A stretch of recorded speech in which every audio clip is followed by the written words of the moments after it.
मुल्ला जे दाया हाल में चीफ मुकदम अकबर खान बंगलानी लाड़ाने खां पोइ संदसि सियासी जानशी फर्जंद जहांगीर खान बंगलानी के बतौर चीफ मुकदम पग बदिराई वई।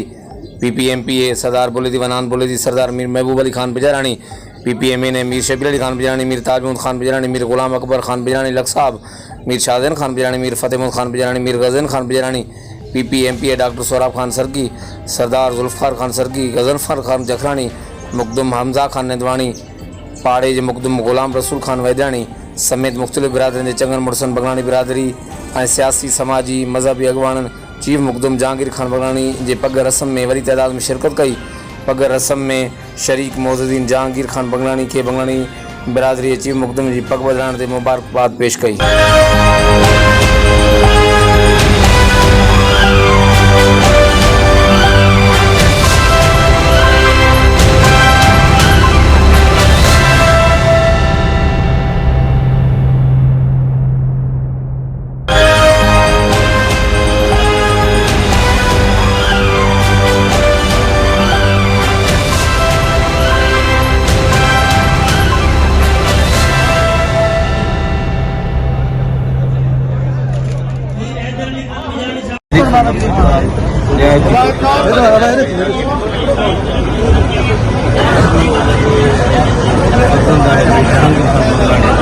उनके पंहिंजी हेल्थ में